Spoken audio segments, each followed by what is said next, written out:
One night, when I was 17, I snuck out of my apartment to smoke a cigarette.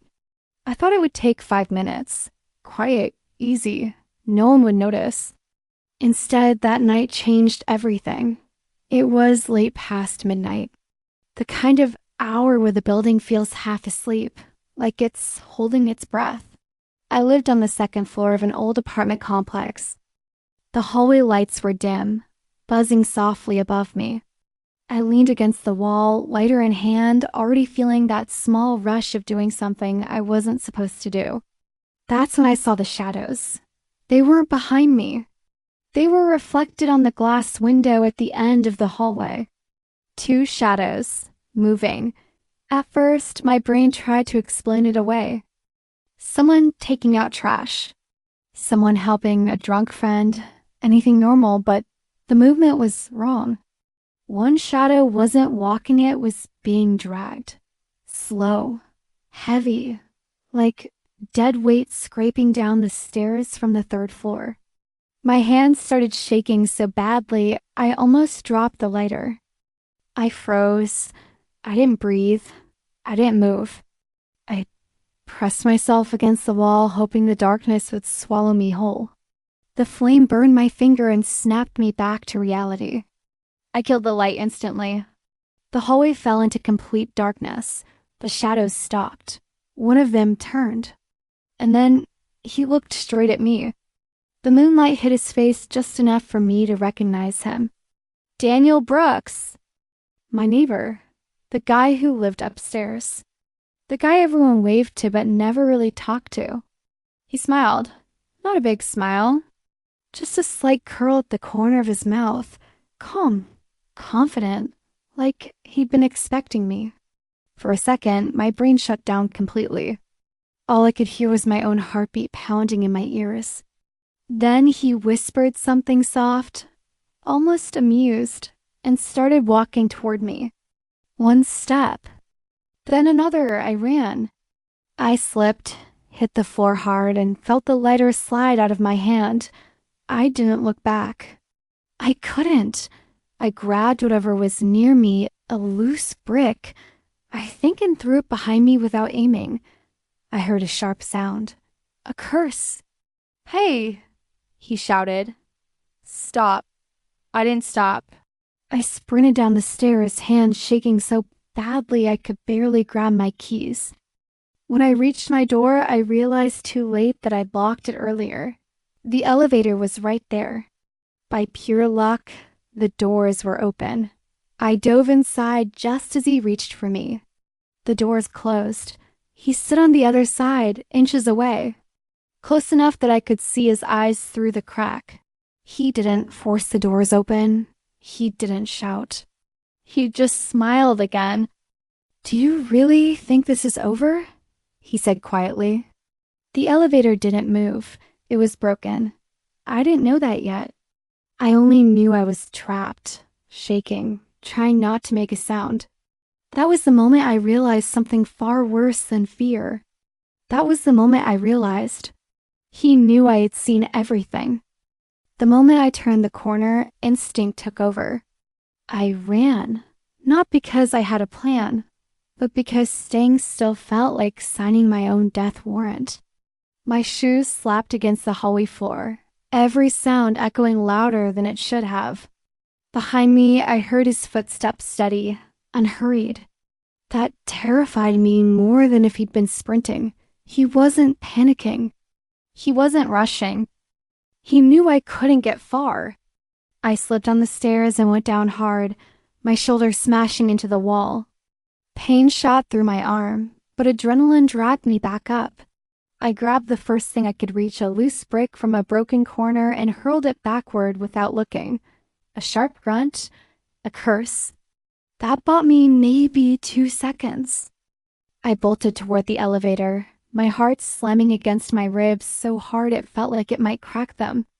My hands were shaking, my fingers numb, my brain screaming at me to move faster. The elevator doors were open. I didn't question it. I dove inside and slammed my hand against the close button like my life depended on it, because it did. The doors started sliding shut just as he reached the threshold. His hand shot forward, almost catching the door. Almost. The doors sealed. For a split second, I thought I was safe. Then the elevator didn't move. No hum, no vibration, nothing, just silence. I backed up until my shoulders hit the wall. Breath shallow, chest tight. I could still see him through the narrow gap where the doors hadn't fully aligned yet. He stood there, calm as ever, staring straight at me, and then he spoke. "You think hiding buys you time?" he said softly. His voice wasn't loud. It didn't need to be. It carried through the metal doors like a promise. "I know who you are," he continued. "I know where you live." I didn't respond. I couldn't. My mouth was dry, my throat locked tight, my palms were slick with sweat. He leaned closer, lowering his voice. "I'll see you again." Then he stepped back. His footsteps faded down the hallway, slow and deliberate until they disappeared completely. I waited 10 seconds, 30, a full minute. I didn't move until the silence became unbearable. That's when it hit me. I wasn't safe, not in the hallway, not in the elevator, not even in my own apartment. He hadn't chased me to kill me. He chased me to make sure I understood one thing clearly. I had been seen. I'd been marked. And from that moment on, nowhere I lived felt like home anymore. The police showed up the next morning. 2 of them. They stood in my living room like they belonged there, like my fear had already invited them in. One was older Detective Harris, gray at the temples, eyes that didn't blink unless he meant to. He didn't rush. He didn't smile. He scanned the room the way a surgeon studies a patient before cutting. The other one was younger Officer Jake Collins. Early 20s, maybe nervous energy. He kept shifting his weight, adjusting his notepad, glancing at me like he was trying to decide whether to trust me or feel sorry for me. They asked questions. When did I come home? Did I hear anything unusual? Had I noticed anyone suspicious? I answered carefully. Too carefully. Detective Harris watched me the whole time. Not my words, my hands, my breathing, the way my eyes avoided his. I could feel him filing things away in his head, building a version of me I didn't like.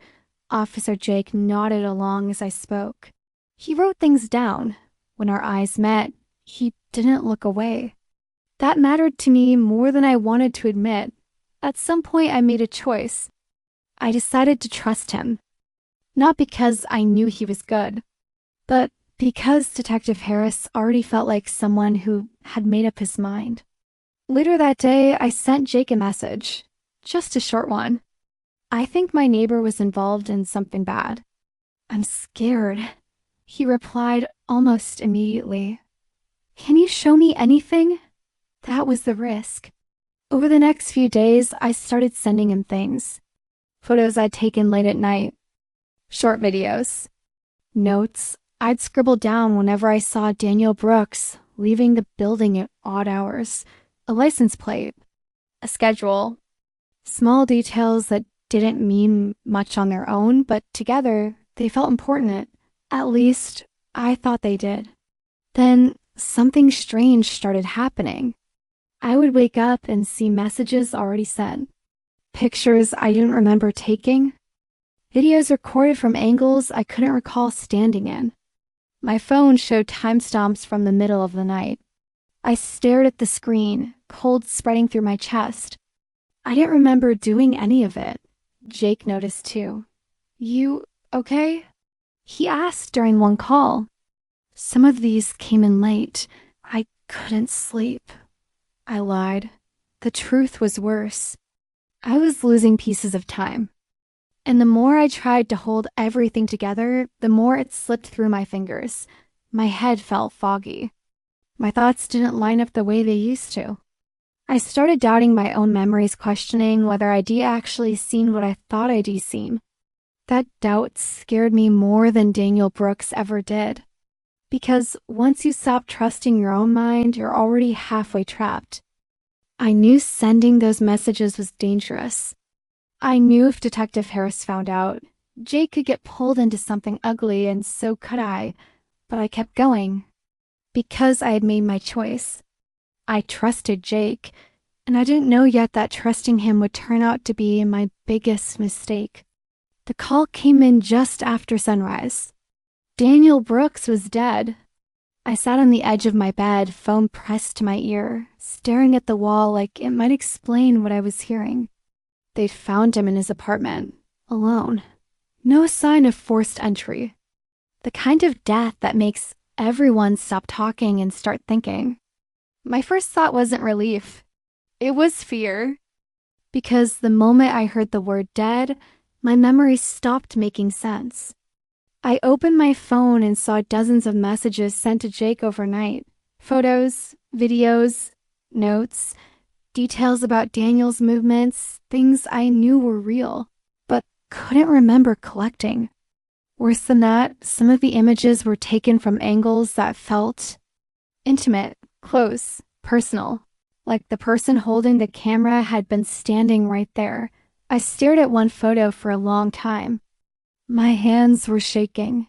What if it was me? I whispered to myself. The idea didn't feel impossible. It felt logical. I'd already lost time.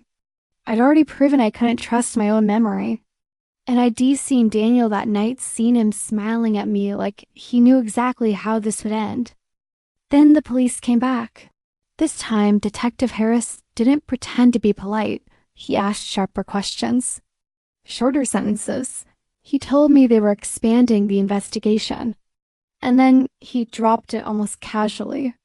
We're also looking into your stepfather, Robert Miller. My stomach dropped. They said someone had seen him near Daniel's apartment the night Daniel died. That fibers matching his clothes were found near the scene. That a knife one with blood on it had been recovered from his things. I wanted to argue. To yell. To tell them they were wrong. But the words wouldn't come. Because for the first time, I couldn't tell where the truth ended and my fear began. That night, my mother finally broke. She sat across from me at the kitchen table, hands wrapped around a cold cup of coffee she wasn't drinking. Her eyes were tired. Older than I remembered. There's something you need to know, she said quietly. I didn't respond. She took a breath, then said it anyway. Daniel Brooks wasn't just your neighbor. I felt my chest tighten. He was your biological father. The room went silent. I waited for the shock, the denial, the anger. Instead, what I felt was something hollow, like a structure collapsing inward after years of rot. She told me everything. About the affair. About the lie. About how Robert had raised me knowing the truth, but never speaking it. About how the family I grew up in was built on secrets layered so thick no one knew where they started anymore. I looked at my mother and realized I didn't recognize her. I looked at myself and realized I didn't recognize me either. Every memory shifted. Every interaction rewrote itself in my head. Daniel's stare, his smile. The way he looked at me that night, not like a stranger, like someone who knew exactly who I was. I leaned back in my chair, my hands covering my face. Everything I thought I knew about my family was a lie. And suddenly, Daniel Brooks being dead wasn't the end of the story. It was just the moment everything finally came apart. It didn't happen all at once. The truth never does. It came in fragments, small realizations that refused to leave me alone, medical records that didn't line up, side effects that matched too well, gaps in my memory that suddenly made sense when I stopped asking what was wrong with me and started asking what had been done to me. I wasn't mentally ill. I had never been. For years, I'd been medicated, quietly, consistently. The kind of drugs that don't knock you out, but blur you just enough to make you doubt yourself, to make anger feel irrational, fear feel imagined, memories feel unreliable. Every episode, every blackout, every moment I was told, this is just your condition acting up. None of it was random. I wasn't broken. I was controlled. And once I understood that, everything else snapped into place. The investigation ended shortly after. Official statements were released. Paperwork was filed. The case was declared closed. Daniel Brooks' death was explained in a way that satisfied the system, even if it satisfied no one else. No one asked the questions that mattered. No one wanted to untangle a truth that would destroy more lives than it saved. A truth that didn't fit cleanly into a report or a courtroom, so they buried it. Not the body, the story. The real story. I learned something then. Something they don't teach you in school, and no one warns you about when you're growing up. The truth doesn't always win. Sometimes it just survives quietly. The world moved on. The file stayed shut. And I was left standing there fully awake for the first time in my life, holding a truth that would never be spoken out loud, only carried. By me. I left the city a few weeks later, no big goodbye. No dramatic exit. Just a single suitcase, a one-way ticket, and the quiet understanding that staying would slowly destroy whatever was left of me. The train station smelled like metal and old coffee. People rushed past, chasing places they needed to be, lives that made sense to them. I stood there for a moment longer than necessary, watching the departure board flicker, letting the noise wash over me.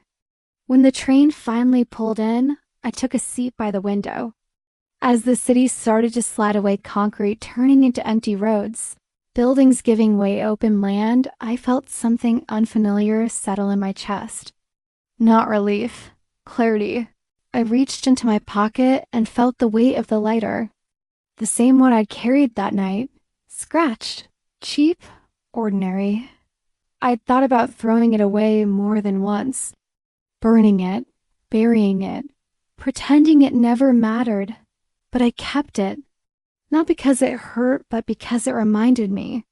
It reminded me of the moment everything cracked open. The moment I stopped being a passenger in my own life.